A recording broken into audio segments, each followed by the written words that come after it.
pra gente. Vamos lá. Esse mês, junho, é o mês do orgulho LGBTI+. E, mais uma vez, a gente traz essa pauta para discussão aqui no Bom para Todos. Olha só, um ano após o STF ter determinado que a discriminação por orientação sexual e identidade de gênero é crime, os tribunais ainda não dispõem de ferramentas no sistema para identificar processos em andamento ou as condenações por LGBTI-fobia. Essa falta de dado é um problema porque impede um conhecimento mais aprofundado desse problema e a consequente criação de políticas públicas para a apropriação de direitos dessa população. Além disso, nesse momento agora que a gente está passando com essa pandemia do novo coronavírus, que, é claro, aprofundou essa crise econômica e as variadas formas de exclusão, ficou ainda mais difícil para a população LGBTI+, ter acesso aos seus direitos. Para a gente ter uma conversa agora sobre essa realidade, o Fundo Brasil de Direitos Humanos, que participa quinzenalmente aqui do Bom para Todos, convidou 2 lideranças LGBTI+, do estado de Pernambuco. São representantes de organizações da sociedade civil que o Fundo Brasil apoia e que têm trabalhos fundamentais nesse campo. São eles: Chopeli Santos, integrante da Amotrans, Articulação e Movimento para Travestis e Transsexuais de Pernambuco. Chopeli é técnica em enfermagem, gestora do ambulatório LGBT Darlen Gasparelli, no município de Camaragibe. Esse é o 2º ambulatório LGBTI+, do estado de Pernambuco, e foi inaugurado em 2018. Também nos acompanha nessa conversa o Rildo Veras Martins, que é o atual presidente do movimento LGBT Leões do Norte. O Rildo é cientista social especializado em gênero e sexualidade. E representando o Fundo Brasil de Direitos Humanos, está com a gente a Aline Andrade, que é superintendente adjunta do Fundo. Oi, pessoal, sejam todos muito bem-vindos. Uma grande honra, um prazer recebê-los aqui no Bom para Todos. Vamos lá. Tudo bom com todo mundo? Tudo bem, boa tarde a todos e todas. Obrigado pelo convite. Tudo bem, boa tarde a todos e todas. É um prazer estar contribuindo. Está dividindo aí a entrevista com meu amigo de muitos anos, Rildo Veras, que sou apaixonada por ele. E só corrigindo, eu não sou a gestora do ambulatório, eu estou na supervisão do ambulatório, porque eu já sou funcionária pública do município e eles aproveitaram e me colocaram para supervisionar, né? Lá, e aí a gente vai falar mais do ambulatório no decorrer da entrevista, só corrigindo.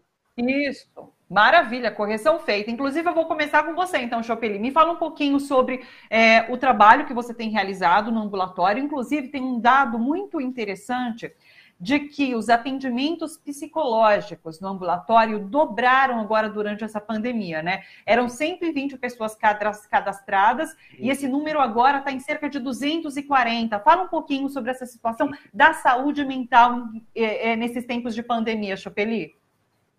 Isso. Então, o ambulatório de Camaragibe, em Pernambuco é o estado que mais tem mecanismos LGBTs e é fruto do nosso trabalho, né, Rildo Vera? De muitos anos que a gente lutou e criou, e Pernambuco é um estado revolucionário e a gente não poderia ficar de fora desse destaque, né? Dentre esses mecanismos, Pernambuco é o único que tem ambulatórios LGBTs. Em todo o Brasil, os ambulatórios são trans, mas no nosso estado, os ambulatórios LGBTs é um acordo que foi feito com o movimento de trans, o movimento de gay e o movimento de lésbicas, para que os ambulatórios atendessem a população em geral e que recebesse nome de travestis. E os nossos ambulatórios, que são 2, o Patrícia Gomes, que é em Recife, e o de Camaragibe, que é o Darlen Gasparelli.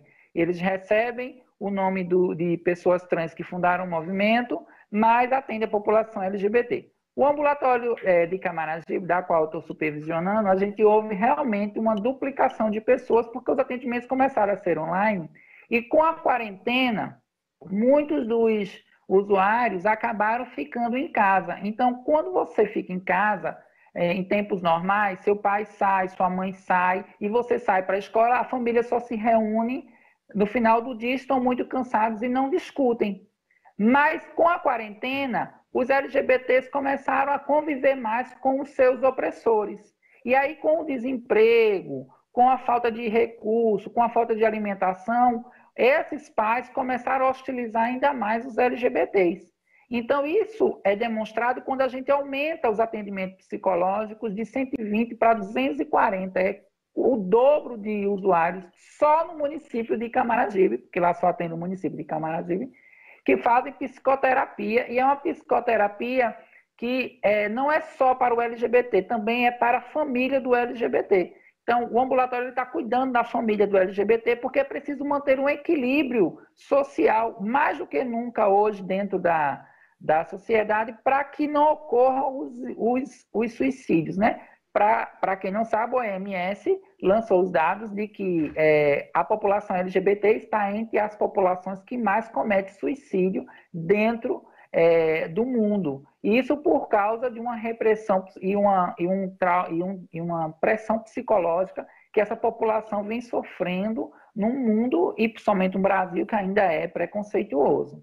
Então, baseado nisso, é que a gente conseguiu cadastrar o ambulatório num programa que está dentro da saúde mental para cuidar da saúde, do completo bem-estar psicossocial desse indivíduo, que é o conceito de saúde, onde foi habilitado pelo Ministério da Saúde, e o ambulatório recebe um custeio mensal como uma instituição que trabalha essa questão da saúde mental da população LGBT. É importante enfatizar que quando a gente credencia ele na saúde mental, a gente não está regredindo para a história do homossexualismo, é lá do passado, que era a doença. Não, a gente está cuidando da saúde, das violências que a saúde da população LGBT vem trabalhando,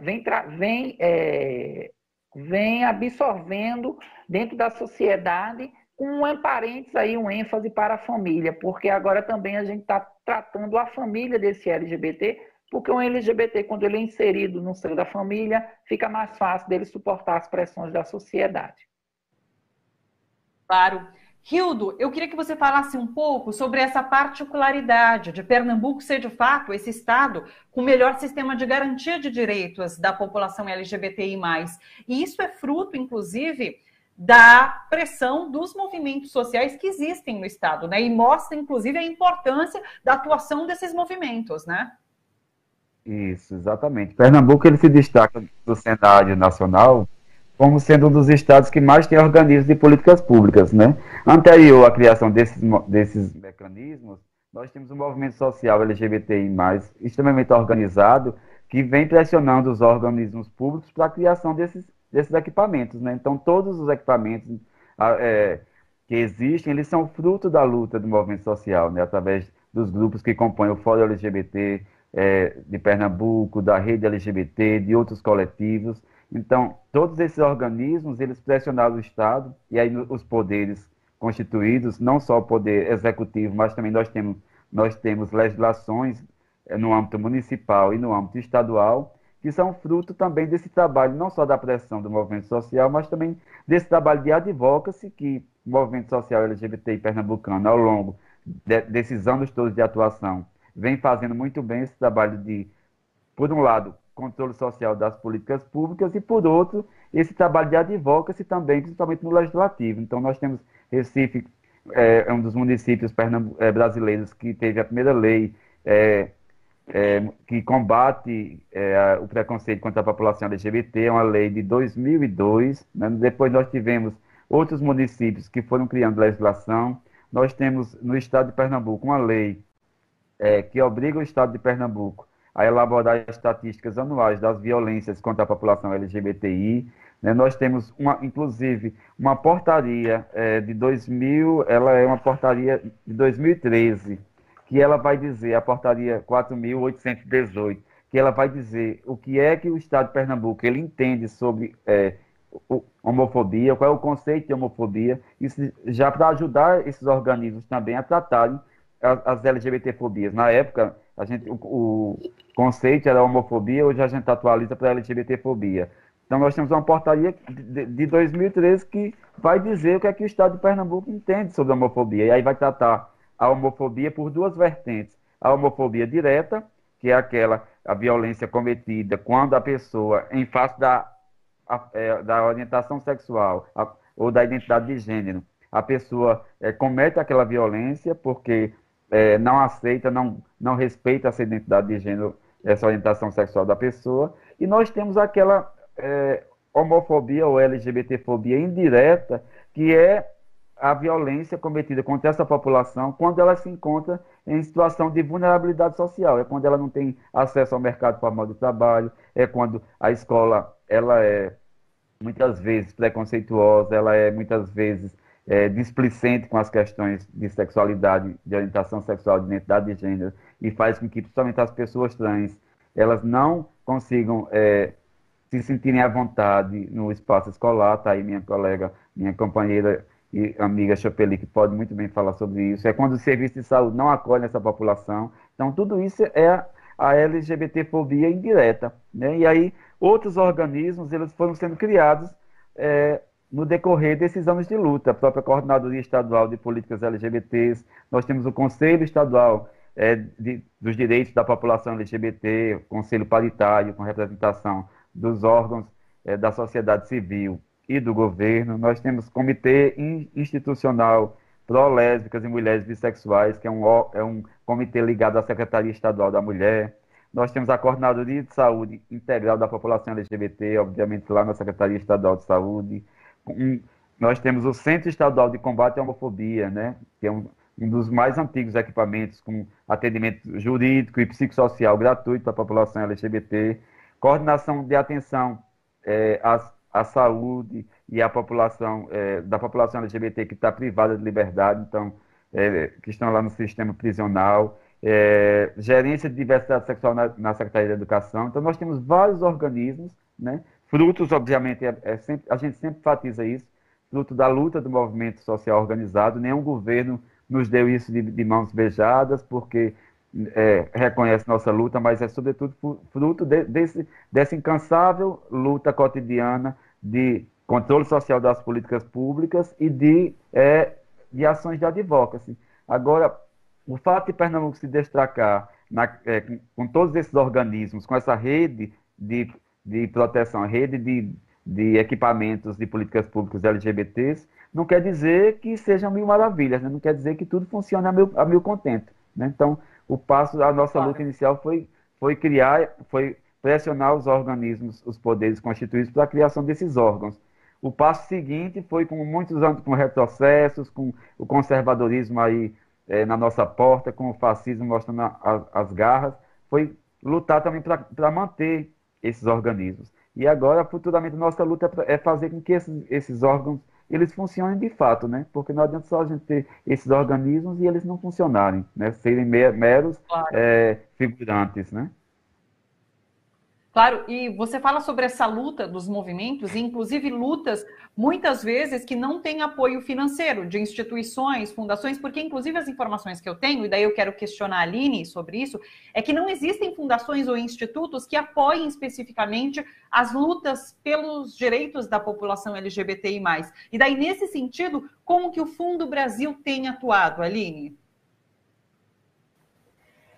Bom, boa tarde a todas e a todos. Primeiro, eu queria dizer da minha absoluta honra e alegria, representando o Brasil, de estar no PL com o Rildo, falando sobre direitos LGBT, falando sobre essa pauta e vendo mesmo as pessoas que no dia a dia fazem essa construção de direitos, chegar nos mais diversos lugares, né?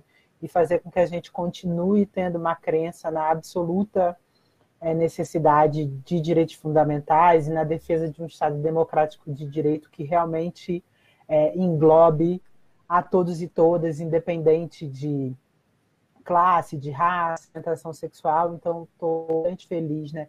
Ou de cis ou transgeneridade. Então, estou bastante feliz, de fato, de estar aqui. Para nós, do Fundo Brasil, a gente atende a pauta LGBTI não só como os projetos que se identificam no âmbito do direito à livre orientação sexual e identidade de gênero, os quais a gente considera importantes, mas também a defesa dos direitos LGBTI+, nos temas de direito de expressão, defesa dos direitos de crianças e adolescentes, contra o trabalho infantil, direitos territoriais, pensando o direito das pessoas encarceradas no âmbito da linha de justiça criminal, né? Porque nós que a transfobia, a LGBTfobia é muito grande também dentro do sistema criminal, pensando o combate à violência contra as juventudes e também a proteção de defensores e defensoras de direitos humanos, que são as pessoas que estão aí à frente dessa defesa de direitos. Então, tem visto esse de uma forma interseccional. Ao longo desses 14 anos, né, a gente tem apoiado dezenas de projetos e ele tem sido uma pauta transversaliza por todos os nossos editais. Então, o edital de trabalho infantil, o edital de justiça criminal, o edital de defesa à liberdade. E nós também vimos, né, agora, nesse nosso último esforço, não, na verdade, não o nosso último, mas nosso mais recente esforço, estão aí da pandemia, combater a pandemia e de garantir atenção aos grupos mais vulnerabilizados, uma grande mobilização de grupos LGBTIA+, para auxiliar pessoas que estão sofrendo, estão tendo seus direitos ainda mais agravados com a pandemia. Então, são grupos pensando em mulheres trans, em jovens LGBTIA+, que, por causa dessa situação toda que foi comentada aqui antes pela Chopelle, de agravamento da violência de lar, estão precisando também de um especial. E o que a gente tem feito é mobilizar aí nessas diversas frentes, entendendo a delicadeza da situação atual. Claro. Chopelle, queria voltar com você agora falando um pouquinho, diante dessa pandemia do coronavírus, eu queria falar um pouquinho sobre a questão da discriminação das pessoas LGBTI+, no sistema de saúde. E daí tem um questionamento que você faz, e que eu acho que é muito importante para reflexão nesse momento, de que se os médicos serão capazes de tratar com isonomia as pessoas transexuais no caso de necessidade de respirador numa UTI. Eu queria que você falasse um pouco sobre esse tratamento que é dado às pessoas LGBTI no sistema de saúde. Quando a pandemia começou, uma das primeiras preocupações que eu tive, e eu falo com experiência própria, porque eu trabalho em hospital e sei como nós somos tratados, e até mesmo sei como é que as pessoas me tratavam enquanto profissional de saúde. Como que seria tratar desses LGBTs com um recorte para as pessoas trans? Porque a gente há de convir que dentro do LGBT, as mais detectáveis são as pessoas trans, não é? Porque os gays, muitas vezes, quando você chega no estado de saúde mais agravado, e as mulheres lésbicas, quando também chegam com um estado de saúde mais agravado, as pessoas não identificam se é LGBT ou não, porque tratam como pessoas cis. Mas quando chegam corpos trans nessa unidade, como é que essas unidades do Covid estão preparadas para atender? Não é? Como é que está sendo a escolha desse tratamento dessas pessoas trans? Eu vi muitos anos dentro dos hospitais, quando pessoas trans chegavam para as UTIs, as pessoas brincarem com o corpo das pessoas trans, né? Dizer assim, tem uma imagem feminina e lá tem uma genitália masculina, e expor isso dentro da equipe de saúde. Então, isso me preocupa muito na hora que um médico, se a gente pega um médico conservador, ele vai escolher uma pessoa trans para um respirador, será que essa pessoa trans ela vai ser escolhida? Ela vai ser levada em consideração ela? Não é? Então, muito isso vai perpassar pelos conceitos das pessoas, dos profissionais, principalmente do médico. O médico é que decide quem vai para ser entubado, quem vai para o respirador. Eu sempre fui defensora que os mecanismos de saúde LGBT, eles tivessem dentro dos hospitais de Covid uma sensibilidade. A gente está tratando o Covid de uma forma geral, mas a gente não está entrando nas especialidades do Covid. Mas, por exemplo, como é que as pessoas negras, aí, passando por outro recorte, estão sendo tratadas? Como é que as pessoas LGBT estão sendo tratadas? É preciso, por exemplo, a gente não tem dados de quantas pessoas LGBT, né, Hildo, entraram no hospital ou morreram. Eu não tenho dados de quantas pessoas trans entraram no hospital e morreram. Por quê? Porque a gente o Covid está sendo tratado, mais uma vez, de uma forma geral e está esquecendo das suas especificidades. Então, minha grande preocupação é as pessoas transexuais, é as pessoas travestis, porque nós somos corpos detectáveis. Nós somos corpos que as pessoas ainda maltratam muito. Então, nós não seremos escolhidas para a UTI. Tenho certeza que a maioria dos médicos que são conservadores, na hora H, que for optar por uma pessoa trans, vai sim não dar aquela atenção, porque eu já vi isso muito acontecer em hospital. Eu lutei muito para vencer isso dentro do hospital enquanto profissional de saúde. Sou uma das defensoras dos ambulatórios LGBTs, porque eu vi o quanto os LGBTs sofrem quando eles chegam numa emergência geral e com coisas simples e o médico não quer tratar. O médico dá o imediato, esculhamba e vai embora. Então, no Covid, eu me preocupei muito com isso. Na supervisão do ambulatório Darling, eu dei muita ênfase a isso para cuidar dessa população LGBT. Eu acho que eu fiquei muito preocupada com essa história de teleatendimento. Quantas pessoas LGBTs, principalmente as pessoas trans, têm acesso à internet, têm acesso a um celular de qualidade, têm acesso a um pacote de internet legal que possa fazer um teleatendimento de 1 hora com a psicóloga ou com o assistente social. Então, a gente também criou atendimentos pontuais lá no ambulatório para que as pessoas fossem com hora marcada, com todos os cuidados do Covid. E também criamos uma linha de contato para que as pessoas pudessem denunciar quantas pessoas trans estavam entrando dentro dos hospitais de emergência. É como eu falei, mas infelizmente, nós estamos falando de um município. Na verdade, eu acho que Hildo concorda comigo falar, é que as coordenações de saúde LGBT eles deveriam estar monitorando isso assiduamente, porque não é um vitimismo. As pessoas precisam entender que se pegar um médico conservador e os médicos são conservadores, as pessoas trans não serão de forma nenhuma escolhidas para estar no respirador, entendeu? Porque nossos corpos ainda são muito desrespeitados dentro da saúde. Hilda, eu quero te ouvir mais uma vez. A gente tem poucos minutinhos, mas eu quero te ouvir uma última vez. É claro que nesse momento de crise sanitária é muito difícil falar em avanço de debate sobre temas relacionados à população LGBTI, por conta do momento que vivemos. No entanto, o STF deu uma decisão favorável recentemente, que é em relação à doação de sangue por parte das pessoas LGBT. E a gente sabe que vivemos um momento em que os hemocentros estão vazios por conta da pandemia. Então, assim, é uma decisão importante nesse momento também e que tira um estigma em cima da população LGBT, né? Isso, sem dúvida. Durante muitos anos nós fomos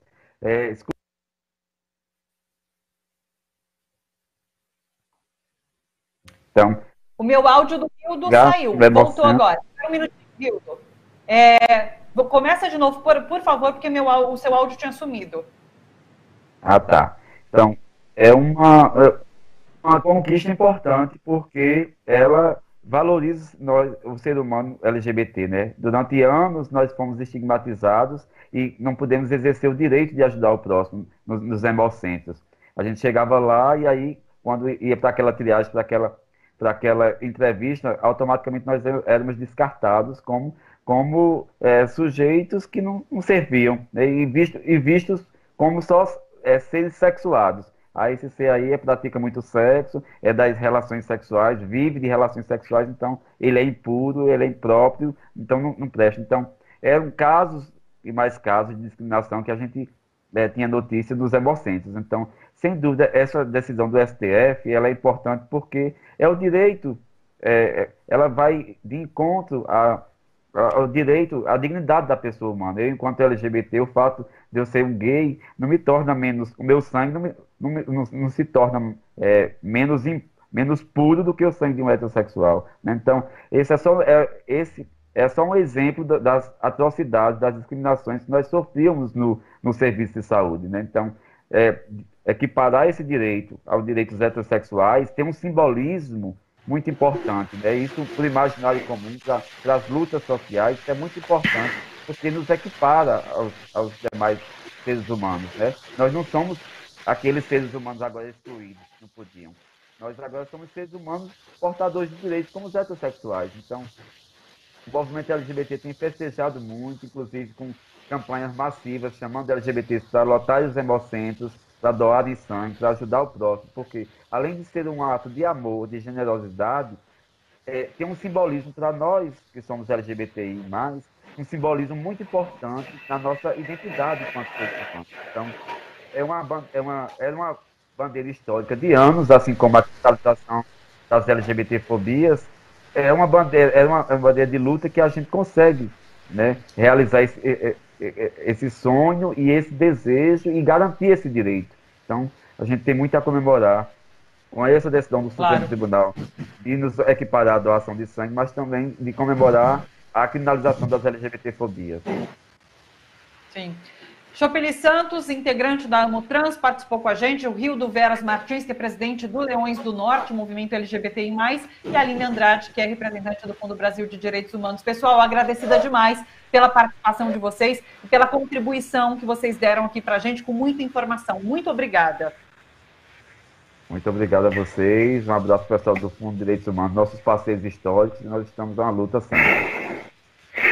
Obrigada. Eu agradeço também dizer que realmente o Fundo Brasil ele tem apoiado muito, nos apoiou em 2 momentos muito bons, que foi na época da educação, quando a gente estava naquela crise de não discutir gênero, e na expansão do movimento para o interior. Nós tivemos projetos aprovados. Rildo, é sempre um prazer estar com ele. Ele não conta, mas ele foi o nosso primeiro assessor de políticas LGBT do Estado. E o melhor, diga-se de passagem, e olha que eu posso falar isso, viu? Obrigado, e agradecer a vocês aí, sempre à disposição para contribuir e lutar por um Brasil livre da LGBTQI-fobia. Obrigada, pessoal. Olha, quem quiser entrar no site, inclusive, do Fundo Brasil, muito obrigada, é o www.fundobrasil.org.br. É isso. Pessoal, obrigada. Valeu a todo mundo. Gente,